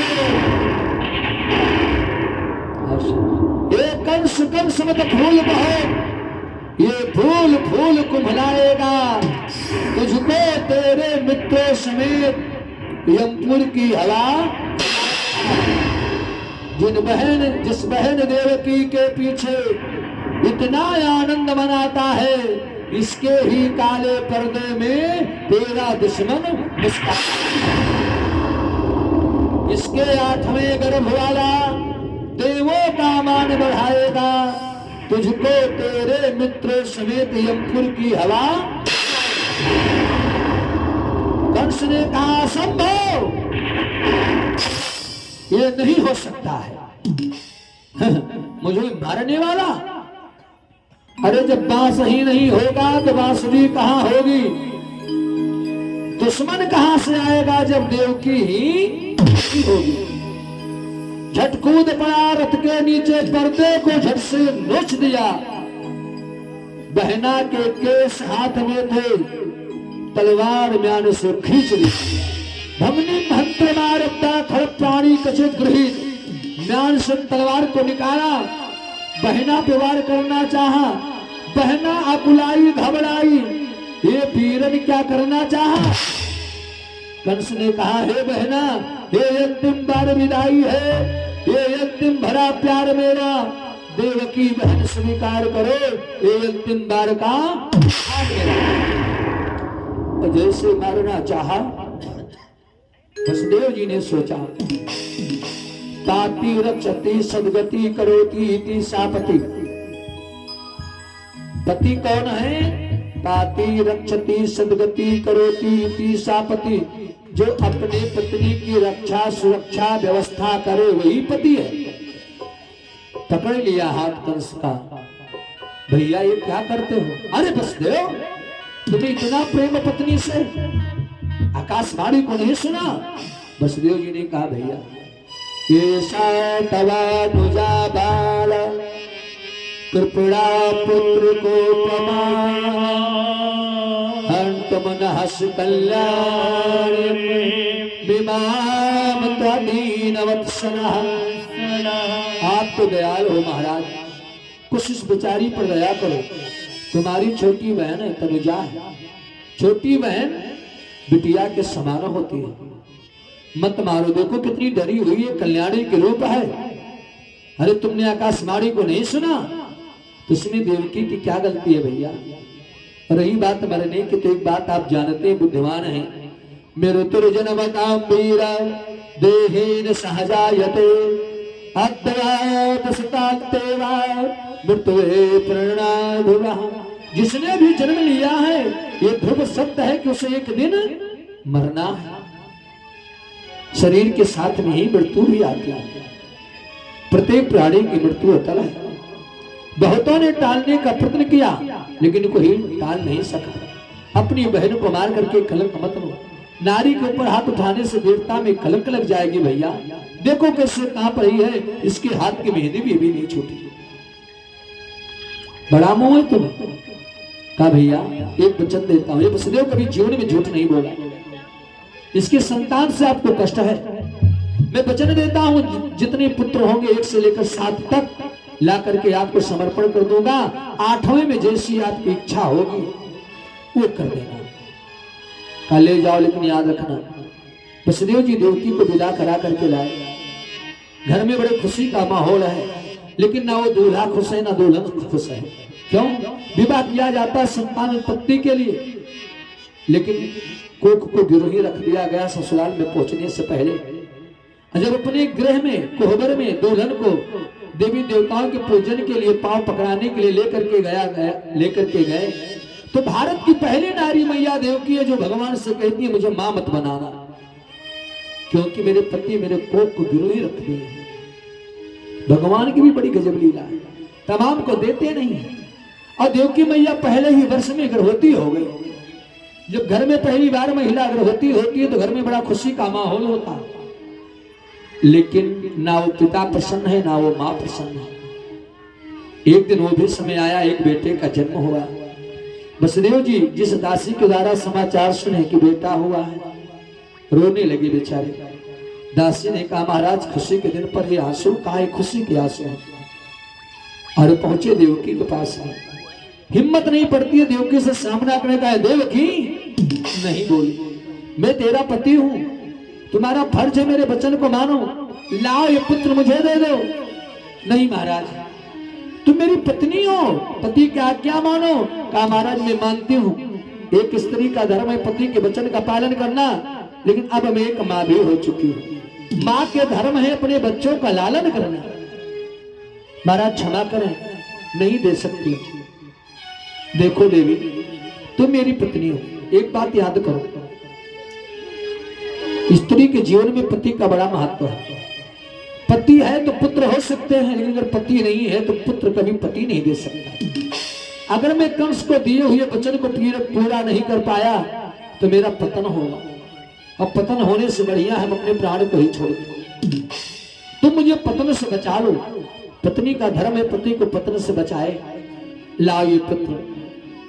ले लिए उस पुत्र को, नाम रखा कीर्तमान। कंस के दरबार में पहुंचे, कपड़े से ढक करके ले जा रहे हैं। कंस के दरबार में नित्य गीत का आनंद हो रहा है। कंस ने वसुदेव जी को देखा, कहा आओ वसुदेव आओ, क्या लाए हो? कहा आपके लिए उपहार। उपहार किस खुशी में? कहा मैं आज बाप बना हूं, तुम मामा बने हो। देव की माँ बनी। अरे क्या लाए हो?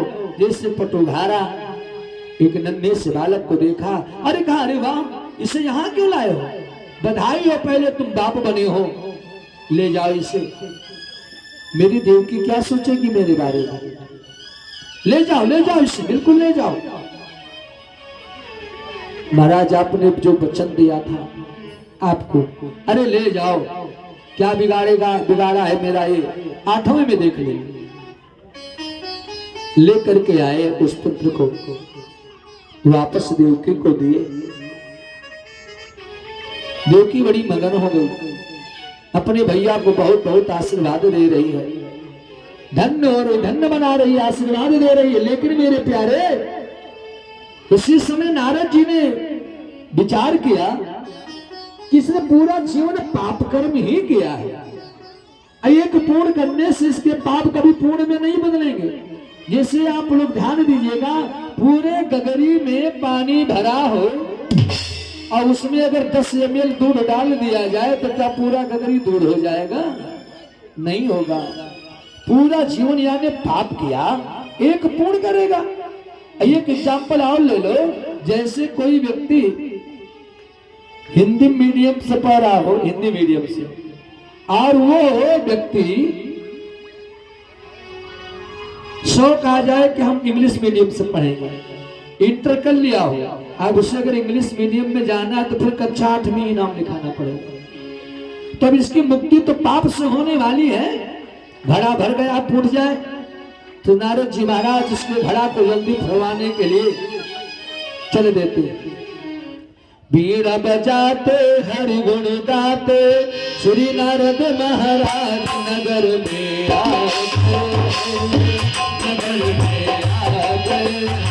बीड़ा बजाते हरि गुण गाते श्री नारद महाराज नगर में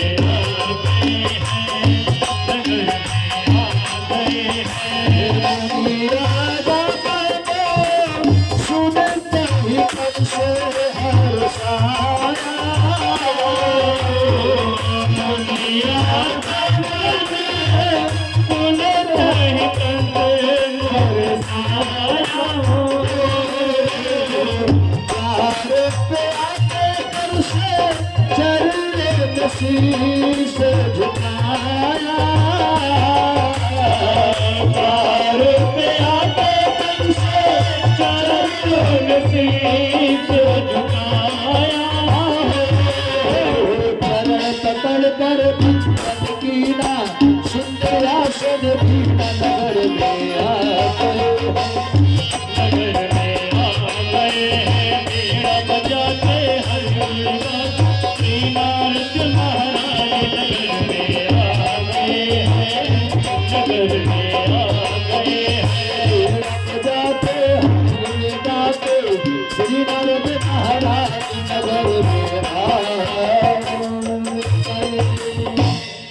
मेरी नारायण। बाबा नारद कंस के यहाँ जब पहुंचे तो कंस ने बड़ा स्वागत किया बाबा का, और स्वागत किया, आसन दिया। नारद जी ने कहा महाराज कंस साहब बड़ी चमक दमक है तुम्हारे यहाँ, क्या बात है भाई? कहा महाराज आप आगे तो सोने में सुहागा हो गया, आज मैं मामा बन गया हूँ, मेरी देव की माँ बनी है।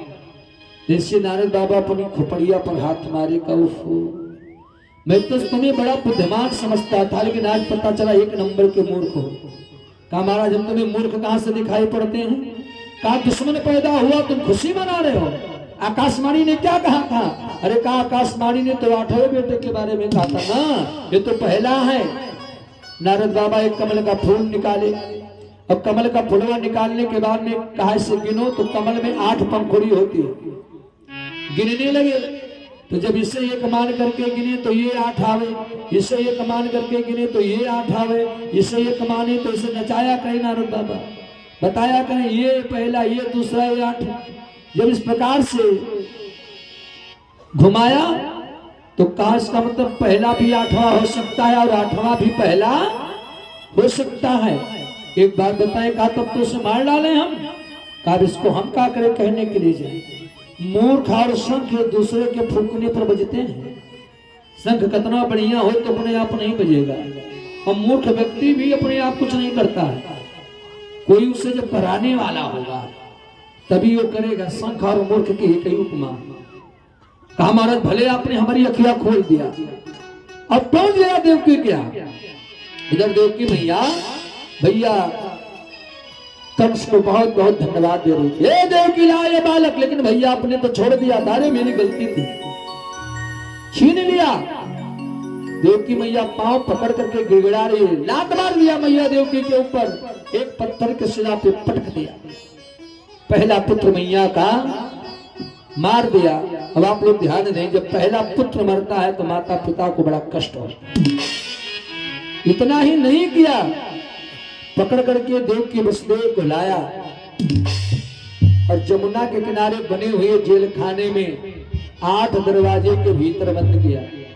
ये मान करके 8 दरवाजे के भीतर बंद किया क्योंकि इसका 8वां बेटा मुझे मारेगा। समय अनुसार पुत्र होते जाते हैं। किसी को उठा के पटक दिया, किसी को पकड़ के चीर दिया, किसी को पैर से रोक दिया, किसी को जमुना में फेंक दिया। इस प्रकार से पापी ने 6 बालक बहन के मार दिया, 6 पुत्रों को मार दिया। 7वें बार जब मैया देव की गर्भवती हुई तो भगवान ने योग माया को बुलाया। काहे देवी योग माया, मेरा एक काम कर दो, तुम जाओ देवकी के गर्भ को खींच करके और वसुदेव जी की दूसरी पत्नी रोहिणी जो नंद जी के यहाँ चुपके से छुप करके रहती हैं उनके गर्भ में डाल दो। कायक माँ की ममता का हनन करूं का नहीं, गर्भ नहीं नष्ट होगा, कोई पात्र बदलेगा। ऐसा करूंगी तो मुझे क्या मिलेगा? अगर आपने ऐसा किया तो मैं आपको वचन देता हूं, पहला कि मैं तुम्हें अपनी बहन बनाऊंगा, दूसरा कलयुग में तुम ग्राम देवी के नाव से गांव गांव में पूजी जाओगी, नवरात्रि में घर घर तुम्हारी पूजा होगी। कुमुदा चंडिका माया वैष्णवी कन्नके प्रचार नाम ध्येयान कुर्वन्तु स्थानान नराभुवि।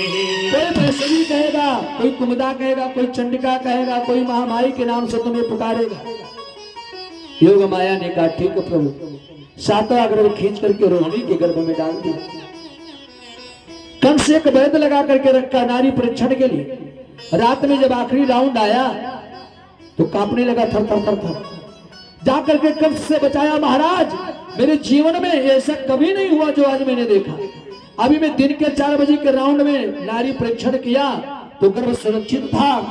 अभी रात्रि में 9 बजे देखा तो गर्भ ऐसा नारी बता रहा है कि जैसे देवकी आज तक मां ही न बनी हो। भगवान के आगे सारी विद्या फेल हो जाती है, सारी बुद्धि फेल हो जाती है।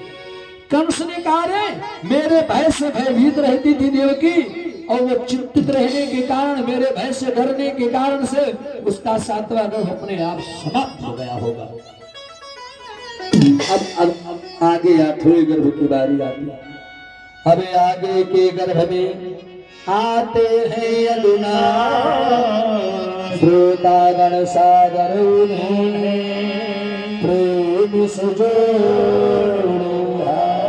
बोले सच्चिदानंद घन भगवान की जय। 8वीं बार मैया देवकी गर्भवती हो। भगवान नारायण अपना तेज समाहित किया। देवकी मैया का चेहरा प्रकाशमान हो गया। कंस को पता चला, पहरेदार बढ़ा दिए, डबल डबल ताला लटका दिया। एक दिन मन में विचार करता है कि चल के मार देता हूं देवकी को। तलवार लेकर के आता है, लेकिन जब मैया देवकी के सामने पड़ता है तो बुद्धि भगवान बदल देते हैं।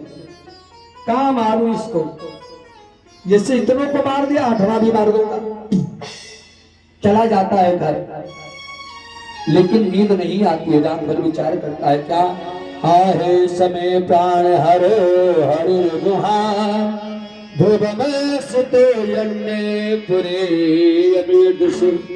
विचार करता है कि देवकी मेरी पहले भी सुंदर थी, लेकिन इतना सुंदर मैंने कभी नहीं देखा था। कहीं ऐसा तो नहीं मेरा प्राण हरता हरि देवकी के पेट में आ गया हो। क्योंकि व्यक्ति की सुंदरता तभी बढ़ती है, शत्रु भी आकर्षित होते हैं कब, जब मेरे अंतरात्मा में परमात्मा का प्राकट्य हो जाता है, आत्मा परमात्मा का जब मिलन हो। कंस विचार करता है देवकी को मैंने पहले भी सुंदर देखा था, लेकिन इतना सुंदर कभी नहीं देखा।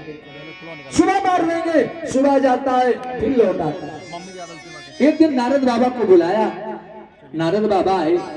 कंस ने कहा महाराज ये बताओ, अगर किसी कारणवश कदाचित मेरा शत्रु बच जाए देवकी का 8वां गर्भ, तो उसे हम कैसे पहचानेंगे?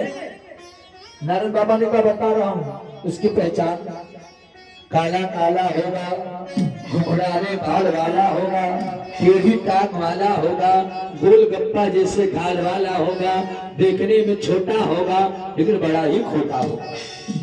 अब तो कंस को हर काले वस्तु से डर। भोजन करने बैठे को और दाल में कारी जीरा देख ले तो थाली फेंक दे, आ गया काला। इतना ही नहीं, कोई काजल लगा के सामने आ जाता, अखियां बंद कर लेता, आ गया काला। लोटे में पानी पीता, काली परछाई देखता तो लोटा फेंक देता, आ गया काला। यानी हर काले वस्तु से उसे डर लगने लगा। और इधर मैया देवकी जब गर्भवती हुई तो भगवान को योग माया को दिया हुआ वचन याद आया। जब कंस का अत्याचार बढ़ा था तो जितने संत महात्मा थे भाग भाग करके कंदरा में जाकर के छुप गए थे। लेकिन जब भगवान मैया देवकी के गर्भ में आए तो जितने संत महात्मा थे उनका ध्यान टूट रहा है। क्यों? तो जिस ब्रह्म की आराधना करते थे वो ब्रह्म धराधाम पर आने वाला है। हिमालय की कंदरा से निकल पड़े, विंध्याचल की कंदरा से निकल पड़े और सब आ रहे हैं कहा? मृतलोक के पावन भूमि उत्तर प्रदेश के अंतर्गत मथुरा मंडल में। लेकिन मथुरा में नहीं जा रहे, जमुना के पार आ रहे, कहा? गोकुल में। क्यों आ रहे गोकुल में? गोकुल में यहाँ नाते आ रहे हो बाबा लोग। उनको पता है कि भगवान प्रकट तो होगा मथुरा में, लेकिन अपनी बाल लीला कहा करेगा? गोकुल में। इसलिए गोकुल में आ रहे हैं। बोले सच्चिदानंद घन भगवान की जय हो। अब आपको हम ब्रज भाषा में कथा सुना रहे, ब्रज में चल रहे हैं। गोकुल एक प्यारे गांव है, वहां के मुखिया नंद राय जी महाराज, जिनका परिचय यह है 85 खम्भन वाला बड़े विशाल भवन है, 9 लाख गैया हमें आते है। पूरे गांव वाले उनकी सबरे द्वार वाले उनकी सेवा करें। सुबह की वेला है, नंद बाबा स्नान किए, पूजा पाठ करके, चंदन वंदन लगाए करके, कोई नाश्ता जलपान किए, अपने गैया को चरावण के लिए घर से निकल पड़े, गौशाला को जाए।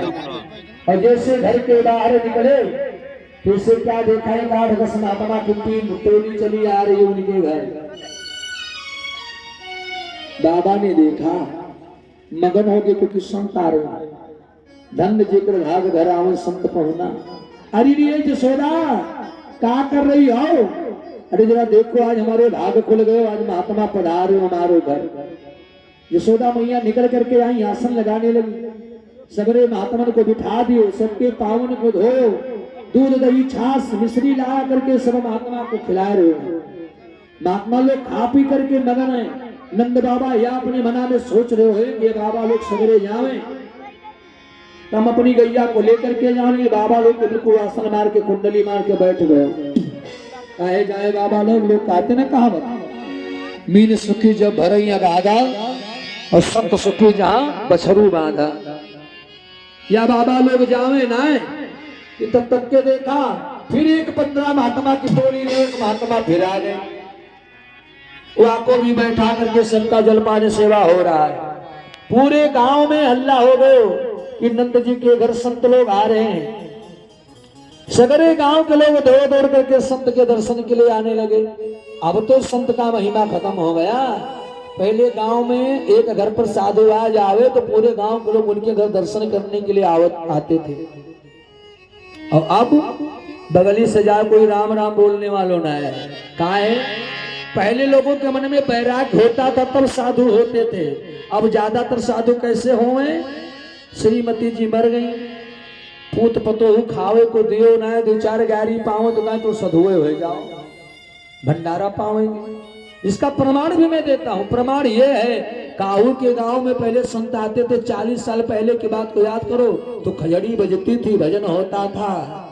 अब कई बाबा तो जजमान पहले ना सोए, बाबा खाए के खर सोने लगते हैं। कहीं खजड़ी बाजे सुनो ना है। पहले लोग बिल्कुल निष्काम भाव से भजन करते थे, गांव वाले जुटते। नंद बाबा के घर पूरे गांव वाले आ गए और पूरे गांव वालों को सबको जलपान कराए जा रहे हैं। नंद बाबा विचार कर रहे हैं, कोई तीर्थ हमारे घर होए ना है, कोई पर्व हवे ना है। अगर इन संतों को आना था तो जमुना किनारे आते, हमारो घर का आए रहे। तब तक एक महात्मा की टोली और चली आ रही है। काली राम रे राम, बिल्कुल संगम लग गए वहां के घर। घर भी छोटा पड़ने लगे। सांड ऋषि आए, उनके पुरोहित का बाबा इतने सारे महात्मा मारो घर का है आवे। कहा तेरा भाग जगने वाला का बुढ़ापे में क्या खाक भाग जगेगा? अब का जगेगा? 90 साल के डोकरा हम हो गए, 85 साल की बुढ़िया हो गई, अब का बुढ़ापे में भाग जगेगा? सबको जलपान कराए रहते कि इतने में एक मोटा तगड़ा बाबा नंगा धड़ंगा समलमाए त्रिपुंड रमाए रुद्राक्ष की माला पहने चिमटा बजाते हुए सारे महात्मा साथ में एक आवाज मार रहे हैं, हर हर महादेव, हर हर महादेव। एक बाबा आ रहा है। ये कहाँ का नारा है? जैसे नेता लोग की नारा अलग अलग होती है, झंडा निशान, ऐसे साधु बाबा लोगों को भी नारा अलग अलग है। ये हर हर महादेव बनारस वाले बाबा की पहचान है। कहा लगता है काशी वाला बाबा आ रहा है, मुटका त्रिपुंड लगाए। अरे अयोध्या में जय सिया राम, वृंदावन में राधे राधे, हरिद्वार में हरि ओम, बनारस में हर हर महादेव। कई बनारस वाला बाबा आ रहा है। बाबा पहुंचा, मुटकवा बाबा 50 की संख्या में लेकर के आए। सबको बिठाया नंद बाबा ने। यशोदा जिसे का कछु है, अब थोड़ी मोड़ी बची है, छाछ का ला करके दे दो। जितनी दही मथी थी सब खत्म हो गया। अब उसके बाद में बाकी बच गया मोटका बाबा। कहा इनको क्या दें? कहा जो घर में मटकी बची है वही ले आओ। तो वही मटकी बची थी जो मथा नहीं गया था, बढ़िया साड़ी पड़ा था। व्यवस्था आप लोग बिगाड़ रहे हैं ज्यादा कदा, इसको मानिएगा। कहा वही मटकी लेकर के आओ। और जब वो मटकी लेकर के आए, बाबा के कमंडल में डालने लगे, मलाई समेत साड़ी समेत बाबा के कमंडल में जब गिर गए तो बाबा खुश हो गए। बाबा खुश हुआ और कहने लगा, हे नंद तूने बाबा को खुश कर दिया, हम तुम्हें आशीर्वाद देते हैं, धनवान हो, गुणवान हो, महान हो, पुत्रवान हो। पुत्रवान होने को कहा, नंद बाबा के हाथ से मटकी छूट गई और बाबा ठाड़े होकर के रोने लगे, जोर जोर से रोने लगे। बाबा बोला, भाई हमने तुझे तो कुछ कहा नहीं, हमने गाली वाली दिया नहीं, तुम्हें आशीर्वाद ही तो मैंने दिया और तुमने रोना शुरू कर दिया। नंद बाबा को रोते जा रहे। नंद बाबा के घर जो ग्वाले थे ने बोला, ए बाबा तुमने गाली वाली दियो ना है, लेकिन तुमने वो काम किया जैसे किसी को बल तोड़ हो जाए तो कोई उंगली लगा दे तो बड़ी पीड़ा होती, वही काम आपने किया। आपने इनको धनवान हो, गुणवान हो कहा, कोई बात नहीं, लेकिन जब आपने ये कहा पुत्रवान हो तो बड़ा कष्ट हुआ इनको, क्योंकि ये अब इनकी उम्र को आपने देखा नहीं, 90 साल के डोकरा हो गए, अब तक भयो ना है, अब का हुई है। आपने कहा पुत्रवान हो, इनको कुछ कमी ना है, घर में 9 लाख गैया, 85 खम्मन का मकान, दास दासियां, 9 लाख गैया होते हुए इनको छोरा नहीं हुए, इस बात का दुख है। बाबा ने कहा अब तो मेरे मुख से निकल गया, और निकल गया सो निकल गया, अब तो कह दिया, अब तो होएंगे तो इनके घर लाला होएंगे। नंद बाबा बोले और कहने लगे, महाराज जब तक भयो ना है, 90 साल के डुकरा हो गए, 85 साल की हमारी बुढ़िया हो गई, अब का होए। संतों ने कहा कह दिया सो कह दिया, हे नंद हम चिमटा गाड़ करके बैठेंगे और जब तक तेरे घर छोरा हो ना जावे, तेरा गांव छोड़ करके हम जाने वालों ना है। तुम मुझे चकाचक भोजन कराओ, हम झकाझक भोजन करेंगे, फिर देखे कैसे छोरा होए ना। नंद बाबा बोले, बाबा खाने पीने वाले चीजन की कमी ना है, लेकिन अब तक भयो ना है। हाँ लेकिन अब होएंगे। हम जमुना किनारे बैठ रहे हैं, बाबा जमुना किनारे चिमटा गाड़ करके बैठ गए और नंद बाबा सबको महात्मा की सेवा कर रहे। कहा कोई बाबा नहीं जाएगा यहाँ से। गांव वालों ने कहा महाराज मारो लिए भी कोई नियम बता दो, हम भी करेंगे ताकि मारो महाराज को छोरा हो जाए। कहा तुम सभी लोग मिल करके एकादशी का व्रत करो। पूरे गांव वाले नंद बाबा के घर छोरा हो जाए या नाते सगरे ग्वाले सबरे ग्वाले, हर घर का हर परिवार का बाल वृद्ध रोगी को छोड़ करके सबरे ग्वाला एकादशी का व्रत करना प्रारंभ कर दिया। सब एकादशी का व्रत कर रहे हैं। भगवान ने कृपा करी, 1 महीना बीता। नंद बाबा एक दिन बड़े सवेरे दौड़े दौड़े जा रहे हैं जमुना किनारे। संतों ने देखा, कहे नंद की चाल बता रही कि मामला कुछ बढ़िया ही है। नंद बाबा दौड़ करके गए, बाबा के चरणों में गिर पड़े। महाराज प्रणाम। बड़ी खुशी से बात नहीं निकला, क्या हुआ? मेरा सब मंगल मंगल मंगल मंगल। अरे बताओ ना क्या हुआ, कुशल है? अरे महाराज हमारा बड़ी खुशी बात है, मंगल है ना, सब बढ़िया। अरे बताओ तो। मेरा सब ठीक है। एक काम करो, कल से दूध की 2 मटकी और बढ़ा देता हूँ, छाछ वाली 2 मटकी बढ़ा देता हूँ, और मिश्री की 2 झवेरी बढ़ा देता हूँ। अरे क्या करने को, काम भर का तो आता है, खाने पीने भर का होता नहीं। महाराज ज्यादा खाओ। क्यों? ज्यादा खाओगे तो ज्यादा भजन होगा। तुम्हें क्या लाभ? महाराज लाभ दिख गया। क्या हुआ? तो महाराज मोय शर्म आओ थोड़ा कहने में। काहे शर्म? अपनी उमरिया देखता हूँ और वो बतिया सोचता हूँ तो मोय बहुत शर्म लागे। तो कानन में बता दो। महाराज बस सब मंगल ही है। अरे बताओ ना। वो महाराज क्या है ना, महाराज मुझे लाज लागो। अरे कान में बताओ। महाराज अब यही मान लो कि हमारी बुढ़िया कुछ मतलब अरे बताओ ना। अब यही मान लो कि अब अचार के डब्बे ज्यादा खत्म हो रहे हैं घर में, खट्टे खट्टे ज्यादा खा रही है, कुछ मोटी मोटी दिखने लगी। अरे बधाई हो आनंद, बधाई हो, तुम पिता बनने वाले हो। कहा महाराज यही तो दिक्कत है, पिता तो बनने वाले हैं, लेकिन राम जाने पेटन में छोरी होवे कि छोरा हो।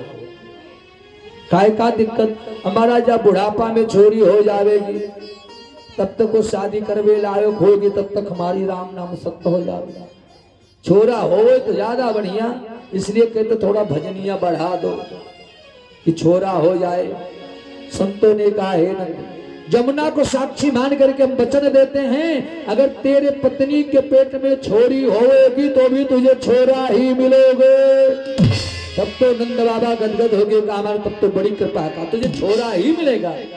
हाँ महाराज थोड़ा भजन को बढ़ा दो। समय बीतने लगा, भादों का महीना आया, अष्टमी तिथि।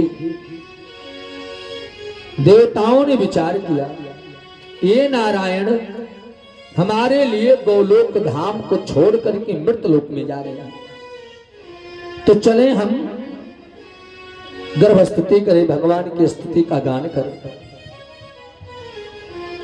सब देवता चले। सबसे आगे किया भोले बाबा को, ब्रह्मा जी को। अष्टमी तिथि है, भादों का महीना है, धरती में हरियाली है, थोड़ा बूंदाबांदी हो रहा है। देवता लोग आगे जेल खाने के चारों तरफ खड़े हो गए। मैया देवकी के गर्भ में जो नारायण है उनकी गर्भ स्तुति कर रहे।